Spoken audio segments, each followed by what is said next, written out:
انسان اللہ سے محبت کرتا ہے اور چاہتا ہے کہ اللہ بھی اس سے محبت کرے۔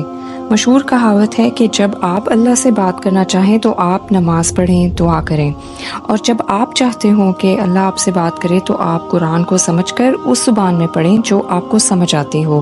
ایک اللہ کے سامنے جھکنا بہت سے خداؤں کے آگے جھکنے سے نجات دلاتا ہے۔ اگر ملک کا سب سے مضبوط آدمی، صدر، وزیر اعظم یا آرمی چیف آپ کا رشتہ دار ہو تو آپ کیسا محسوس کریں گے؟ اگر وہ آپ کو بلائے تو کیا آپ اسے ملنے میں دیر کریں گے؟ اور اگر وہ آپ کو کوئی حکم دے تو کیا آپ انکار کریں گے؟ اللہ اس کائنات کا خالق اور مالک ہے۔ وہی سب سے زیادہ طاقتور اور با اختیار ہے۔ ساری بادشاہت اسی کی ہے۔ ذرا سوچیں، اگر اللہ ہمارے ساتھ ہو تو کون ہمارے مخالف ہو سکتا ہے، اور ہم اس کے ساتھ تعلق کی وجہ سے کتنا مضبوط اور طاقتور محسوس کریں گے۔ ایک اللہ پر ایمان اور اس سے تعلق ہماری سب سے بڑی طاقت ہے۔ اگر ہم کوئی بھی فیصلہ اس کی رہنمائی اور مشورے کے بغیر کریں گے تو وہ فیصلہ ہمارے لیے دکھ پہ اطمینانی اور پچھتاوے کا باعث بنے گا۔ صرف اللہ ہی وہ واحد ہستی ہے جو سب کچھ جانتا ہے اور ہمارے دل کی چھوٹی سے چھوٹی چھپی ہوئی سرگوشیوں کو بھی سنتا ہے، جو ہمارا سب سے بڑا مخلص اور خیر خواہ ہے اور ہمیشہ ہماری صحیح سمت میں رہنمائی فرماتا ہے۔ اللہ تعالیٰ فرماتے ہیں، مجھے یاد کرو، میں تمہیں یاد رکھوں گا، اور میرا شکر ادا کرو اور میری ناشکری نہ کرو۔ اور اس کے باوجود لوگوں میں کچھ وہ بھی ہیں جو اللہ کے علاوہ دوسروں کو اس کی خدائی میں اس طرح شریک قرار دیتے ہیں کہ ان سے ایسی محبت رکھتے ہیں جیسے اللہ کی محبت رکھنی چاہیے۔ اور جو لوگ ایمان لا چکے ہیں وہ اللہ ہی سے سب سے زیادہ محبت رکھتے ہیں۔ اور اے نبی صلی اللہ علیہ وسلم، میرے بندے اگر تم سے میرے متعلق پوچھیں تو انہیں بتا دو کہ میں ان سے قریب ہی ہوں۔ پکارنے والا جب مجھے پکارتا ہے میں اس کی پکار سنتا اور جواب دیتا ہوں، لہٰذا انہیں چاہیے کہ میری دعوت پر لبیک کہیں اور مجھ پر ایمان لائیں۔ یہ بات تم انہیں سنا دو، شاید کہ وہ راہ راست پالیں۔ اللہ وہ ہستی ہے جس کے سوا کوئی عبادت کے لائق نہیں۔ وہ زندہ ہے، سب کو قائم رکھنے والا ہے، نہ اسے اونگ آتی ہے اور نہ نیند۔ اسی کا ہے جو کچھ آسمانوں میں ہے اور جو کچھ زمینوں میں ہے۔ کون ہے جو اس کے حضور اس کی اجازت کے بغیر سفارش کر سکے؟ وہ سب جانتا ہے، جو کچھ ان کے سامنے اور جو کچھ ان کے پیچھے ہے، اور وہ اس کے علم میں سے کسی چیز کا احاطہ نہیں کر سکتے مگر جتنا وہ خود چاہے۔ اس کی کرسی تمام آسمانوں اور زمینوں پر چھائی ہوئی ہے، اور ان دونوں کی نگرانی اسے نہیں تھکاتی، اور وہی سب سے بلند بڑی عظمت والا ہے۔ حقیقت یہ ہے کہ اللہ تمہارا حامی و مددگار ہے اور وہ بہترین مدد کرنے والا ہے۔ اللہ تمہاری مدد پر ہو تو کوئی طاقت تم پر غالب آنے والی نہیں، اور وہ تمہیں چھوڑ دے تو اس کے بعد کون ہے جو تمہاری مدد کر سکتا ہو؟ بس جو سچے مومن ہیں ان کو اللہ ہی پر بھروسہ رکھنا چاہیے۔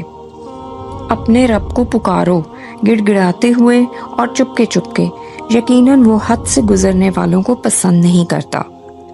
اور اگر وہ نہ مانے تو جان رکھو کہ اللہ تمہارا سرپرست ہے اور وہ بہترین حامی و مددگار ہے۔ سنو، آسمانوں اور زمین میں جو کچھ ہے اللہ کا ہے، سن رکھو، اللہ کا وعدہ سچا ہے مگر اکثر انسان جانتے نہیں ہیں۔ وہی زندگی بخشتا ہے اور وہی موت دیتا ہے، اور اسی کی طرف تم سب کو پلٹنا ہوگا۔ اور وہ اللہ ہی ہے جس کو آسمانوں اور زمین کی ساری مخلوقات سجدہ کرتی ہیں، کچھ خوشی سے کچھ مجبوری سے، اور ان کے سائے بھی صبح شام اس کے آگے سجدہ ریز ہوتے ہیں۔ خبردار رہو، اللہ کی یاد ہی وہ چیز ہے جس سے دلوں کو اطمینان نصیب ہوا کرتا ہے۔ ساتوں آسمان اور زمین اور ان کی ساری مخلوقات اس کی پاکی بیان کرتی ہیں، اور کوئی چیز ایسی نہیں ہے جو اس کی حمد کے ساتھ اس کی تسبیح نہ کر رہی ہو، لیکن تم لوگ ان کی تسبیح کو سمجھتے نہیں ہو۔ حقیقت یہ ہے کہ وہ بڑا بردبار، بہت معاف کرنے والا ہے۔ وہ اللہ ہی تو ہے جس نے تمہیں سننے اور دیکھنے کی قوتیں دیں اور سوچنے کو دل دیے، مگر تم لوگ کم ہی شکر گزار ہوتے ہو۔ اللہ آسمانوں اور زمین کا نور ہے، اس کے نور کی مثال ایسی ہے جیسے ایک طاق میں چراغ رکھا ہوا ہو، چراغ ایک فانوس میں ہو، فانوس کا حال یہ ہو کہ جیسے موتی کی طرح چمکتا ہوا تارا، اور وہ چراغ زیتون کے ایک ایسے مبارک درخت کے تیل سے روشن کیا جاتا ہو جو نہ شرقی ہو نہ غربی، جس کا تیل آپ ہی آپ بھڑک جاتا ہو چاہے آگ اس کو نہ لگے۔ روشنی پر روشنی، اللہ اپنے نور کی طرف جس کی چاہتا ہے رہنمائی فرماتا ہے، وہ لوگوں کو مثالوں سے بات سمجھاتا ہے، وہ ہر چیز سے خوب واقف ہے۔ اللہ ہی ہے جس نے تم کو پیدا کیا، پھر تمہیں رزق دیا، پھر وہ تمہیں موت دیتا ہے، پھر وہ تمہیں زندہ کرے گا۔ کیا تمہارے ٹھہرائے ہوئے شریکوں میں کوئی ایسا ہے جو ان میں سے کوئی کام بھی کرتا ہو؟ پاک ہے وہ اور بہت بالا و برتر ہے اس شرک سے جو یہ لوگ کرتے ہیں۔ زمین میں جتنے درخت ہیں اگر وہ سب کے سب قلم بن جائیں اور سمندر دوات بن جائے جسے 7 مزید سمندر روشنائی مہیا کریں، تب بھی اللہ کی باتیں لکھنے سے ختم نہ ہوں گی۔ بے شک اللہ زبردست اور حکیم ہے۔ ہم نے انسان کو پیدا کیا ہے اور اس کے دل میں ابھرنے والے وسوسوں تک کو ہم جانتے ہیں، اور ہم اس کی شہرک سے بھی زیادہ قریب ہیں۔ اے لوگو جو ایمان لائے ہو، تمہارے مال اور تمہاری اولادیں تم کو اللہ کی یاد سے غافل نہ کر دے۔ جو لوگ ایسا کریں وہی خسارے میں رہنے والے ہیں۔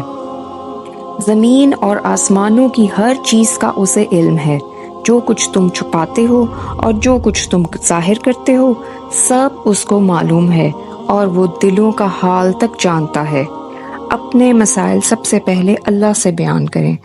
ہر دن کا آغاز اور اختتام اللہ کی یاد اور اس سے مغفرت اور مدد طلب کرتے ہوئے کریں۔ اپنی زندگی میں اللہ کو شامل کیے بغیر کبھی سکون نہیں مل سکتا۔